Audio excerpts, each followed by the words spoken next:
बुधवार को दोपहर करीबन 12:30 बजे करणी सेना द्वारा फूप थाने पर धावा बोला गया। दरअसल मिली जानकारी के अनुसार बौरेश्वर धाम पर प्रसिद्ध महादेव मंदिर पर पुरातत्व विभाग द्वारा लगाए गए बोर्ड पर किसी व्यक्ति द्वारा छेड़खानी करके गुर्जर शब्द जोड़ दिया गया, जिसके बाद करणी सेना के पदाधिकारियों द्वारा फूप थाने पहुंचकर थाना प्रभारी को ज्ञापन सौंपा गया, जिसमें उनके द्वारा तत्काल प्रभाव से आरोपी पर एफआईआर कर गिरफ्तार करने की मांग की गई। जिस दौरान फूप थाना प्रभारी का हल्का रवैया देखकर करणी सेना के पदाधिकारी तिलमिला उठे और उनके द्वारा वहीं पर बैठकर धरना शुरू कर दिया गया।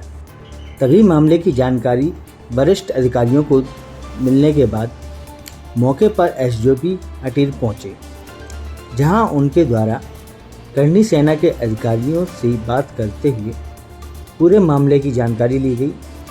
साथ ही पूरे मामले की जांच कर जल्द से जल्द आरोपी पर कानूनी कार्रवाई करने की बात कही गई। क्या मांग है आपकी? किस मांग के लेकर आप यहाँ पे धरने पे बैठे? हमारी मांग यही है प्रशासन से कि आए दिन हमारे समाज के खिलाफ अवैध टिप्पणी होती हैं। कहीं हमें गालियाँ देकर संबोधित कर दिया जाता है, कहीं हमारे पूर्वजों का नाम, हमारे पूर्वजों के खिलाफ आए दिन टिप्पणी हो रही है। अभी हाल का ही मामला अपने बौरेश्वर मंदिर का है। तो यहाँ मंदिर के बाहर हमारे जो बदार महाराज की पट्टिका लगी थी उस पर हटा के गुर्जर लिख दिया है, जबकि उसके सारे सबूत हमें मिल गए हैं।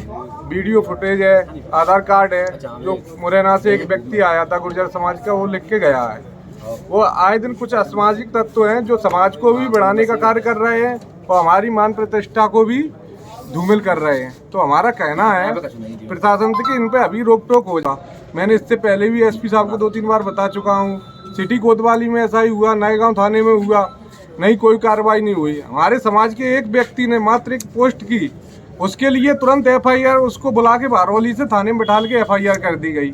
हमारे मोहित भदौरिया है एक हमारे बिजौरा के, उन्होंने जब गुर्जर समाज ने मेयर भोज जो राजपूत सम्राट थे तो उसको लेकर मेयर भोज पे उस पर भी गुर्जर लिख दी पट्टिका पे। जब हमारे समाज के व्यक्ति ने केवल इतना ही कहा कि ये किसी दूसरे के बाप को बाप नहीं बना लिया जाता है, क्योंकि हमारे जो पूर्वज उनकी जो संतान है, जो हमारे राजकुमार साहब है, उनने पूरा रिकॉर्ड दिखा दिया। उन रिकॉर्ड के ये क्षत्रिय समाज से थे, उसके बाद भी उस पर 307 का मुकदमा कर दिया।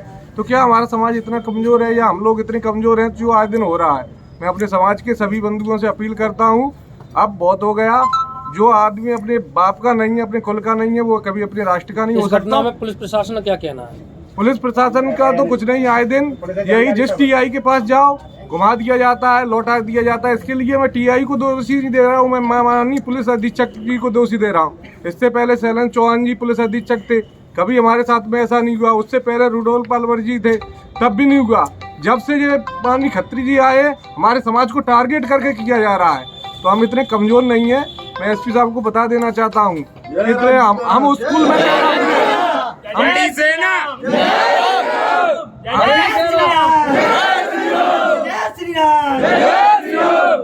हम माननीय एसपी साहब को स्पष्ट शब्दों में बता देना चाहते हैं, हम उसी महाराणा प्रताप के वंशज हैं जिसने घास की रोटियां खाके अपने स्वाभिमान को जिंदा रखा।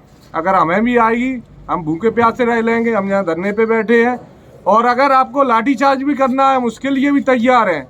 और मैं बता देना चाहता हूँ कि अगर आज के बाद हमारे समाज के किसी भी व्यक्ति पे फर्जी एफआईआर हुई तो मैं वही एसपी ऑफिस के सामने, चाहे मुझे आत्मदाह करना पड़े, मैं वो भी करने को तैयार हूँ। पर मैं अपने समाज के किसी भी व्यक्ति पे फर्जी एफआईआर नहीं वर्तमान में आप थाना प्रभारी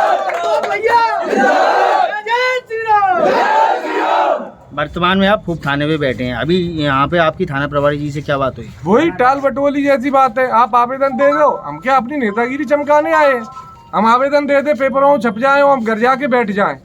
यही हो रहा है पिछले 6 महीनों से, जब से एसपी साहब ने चार्ज लिया है। कम से कम 10 फर्जी अर्जन एक्ट में दिखा दूं, और मैं जब बोलता हूँ एसपी को तो वो एसपी साहब पहली बात फोन नहीं उठाएंगे, और फोन उठाएंगे भी तो उसके बाद कह रहे तुम क्या ऊंचे समाज के हो क्या है। तो ये चीजें एसपी साहब से बता देना चाहता हूँ, ये चीजें अच्छी नहीं है। आप उस पद पे बैठे हो जिस पद पर हम लोगों ने बिठाला है। हमारे समाज के भी वरिष्ठ मंत्री और विधायक हैं, हमने कभी उन लोगों से जाके गुहार नहीं लगाई और ना हमने कहा कि अगर हमारा समाज गलत हो या मैं गलत हूँ तो आप बेशक मुझे फांसी पे चढ़ा दीजिए। पर अगर मैं गलत नहीं हूँ तो मैं लड़ूंगा, अन्याय के खिलाफ लड़ूंगा, और मरते दम तक लड़ूंगा। क्या नाम है आपका? संतोष सिंह बराड़, प्रदेश अध्यक्ष कड़ी सेना। किसकी पीठ है ये? इधर वो जाओ, किसकी पीठ है बताइए भुवनेश्वर? किसकी पीठ है? बोला जबर सिंह को। क्यों तुमने क्या देखा जाके वहाँ पे? क्या जब कल वो दिख रहा है वहाँ पे आप लोग पहुँच रहे तो क्या किया आपने? कोई जानकारी नहीं सर। क्या किया आपने? क्या किया बताओ मुझे।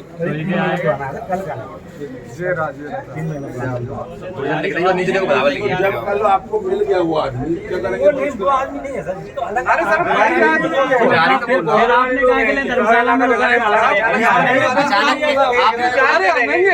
आप उसे 24 घंटे पकड़ लो। चलो ऑटो से बात करो। पहले वाला मुझे बता दो कौन सा है। अब मैं तब था नहीं प्रांगण में। तो कोई तो होगा। चाचा चाचा है कहाँ आप बजा जाओ इसके साथ कहाँ आप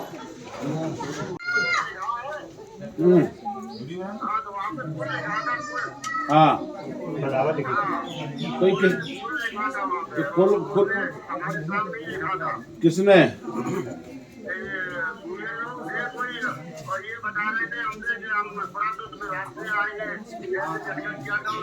हाँ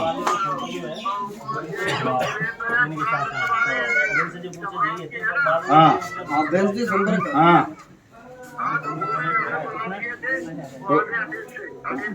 वो साथ में थे क्या?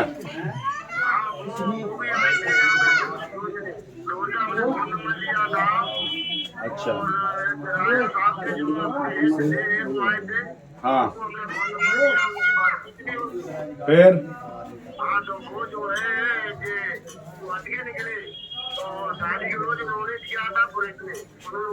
पुरोहित कौन?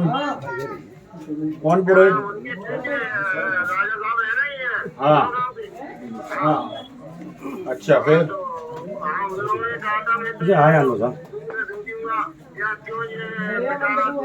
हाँ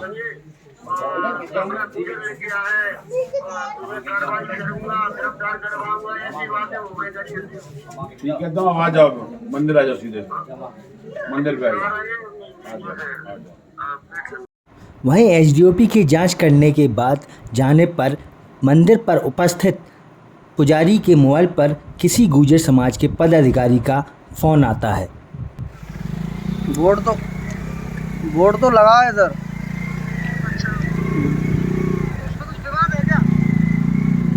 अब नहीं बात कर लो। हाँ कर रहे हैं बात करेंगे। हेलो हाँ जी बताइए। वोट नहीं हटाया, वोट लगा है उस पर। आपके द्वारा ये लिखा गया था कि इसमें गुजर आपके द्वारा लिखा गया था। अच्छा आप कौन बोल रहे हैं?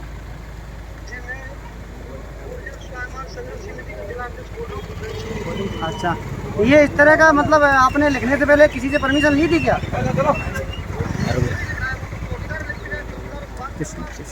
कौन चौकीदार लिख के गया था ये? अच्छा पुजारी जी को पता है किसने लिखा है? मुझे क्या पता किसने। बताओ ना मैंने। हेलो मुझे क्या पता किसने लिखा था ये। नहीं मैं नहीं था तब। नहीं अंतराम चाचा है हमारे। चौकीदार पे हटे। चौकीदार आए थे, गठेर का था 2 लोग और एक गोद से आया था। अच्छा तो हाँ तो वो बताएंगे फिर। मैं तो था नहीं उस समय। हमारे चाचा जी हैं, उनसे जानकारी लेना। अच्छा हम क्यों लिखेंगे? भाई साहब ये बताइए, आप जो ये लिखा है ये छोटा सा रूप एक बड़ा विवाद ले सकता है। आपको पता है मंदिर भगवान सबके होते हैं, शिव जी के मंदिर है, सभी के हैं, आपके भी हमारे भी सब लोगों के। लेकिन इस तरह की अगर भावना हम लोग अंदर रहेंगे तो कहीं ना कहीं समाज में जो गलत मैसेज जाएगा एक बड़ा रूप ले सकता है, विवाद बढ़ सकता है। आप कौन बोल रहे हैं? मैं अरविंद शर्मा बोल रहा हूँ, पत्रकार। अरविंद शर्मा आप मुझे जानते हो? नहीं मैं आपको नहीं जानता, लेकिन आपसे बात कर रहा हूँ। मैं नहीं जानता तो क्या है? आप नहीं जानते, लेकिन मैं आपको बहुत अच्छी तरह से जानता हूँ और आपके साथ रहा भी हूँ, गुर्जर हूँ बिनोची से। अच्छा बहरहाल बहुत अच्छी बात है। लेकिन हमारा आपसे यही निवेदन है कि इस तरह की भावनाओं को प्लीज़ किसी भी मंदिर पर नहीं होना चाहिए। हम लोग सब एक हैं और एक होना चाहिए। हम लोगों को हिंदू धर्म के लिए आगे रहना चाहिए। सुनो मेरी बात सुनो अरविंद शर्मा जी। जी हमने तो लिखा नहीं है, आपने नहीं लिखा। दिशा निर्देश दिए होंगे तो चौकीदारों ने लिखा है, जो चीज होगी वो लिखी जाएगी। हाँ बिल्कुल बिल्कुल, अनेक जो जिसने लिखा है हमारे कहने से अगर लिखा हो जी, चौकीदारों ने, तो हम तो कहीं हर जगह लिखवा देंगे, लिखते चौकीदार कैसे लिख देंगे? नहीं बिल्कुल गलत लिखा है। जिस भी चौकीदार ने लिखा है वो बिल्कुल ही गलत है। कोई भी नहीं लिखता है। क्यों किसी को इतिहास को देखो बगैर अपन उसको पुरातत्व विभाग के उसको नहीं अपन उसको मतलब तोड़ मरोड़ सकते। आप कैसे लिख रहे हैं, बोल रहे हैं कि गलत लिखा है, गलत कैसे लिखा है? हम ये नहीं जिक्र कर रहे गलत का। मैं ये बगैर आपको जानकारी है क्या?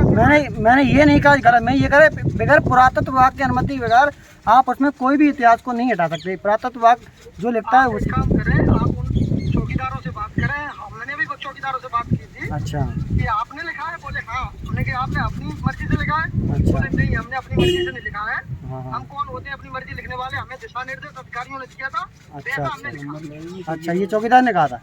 चौकीदार ने कहा है, आप चौकीदार से बात कर लें। एक बहुत से चौकीदार चलो आए थे। चौकीदार से थोड़ा मैं उससे थोड़ी एक बाइट लेंगे, उससे हमारे थोड़ा बता देना कौन है।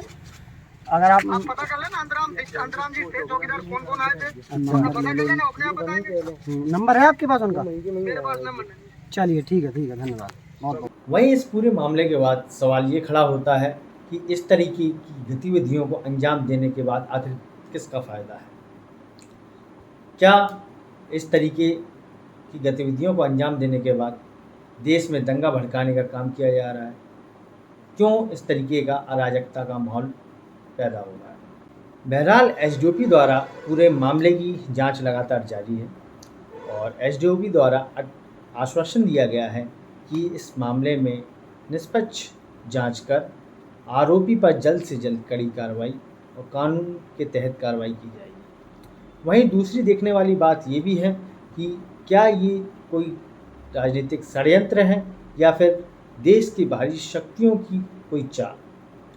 खैर, चंबल से जुड़ी हर एक खबर को देखने के लिए बने रहिए चंबल स्पेशल।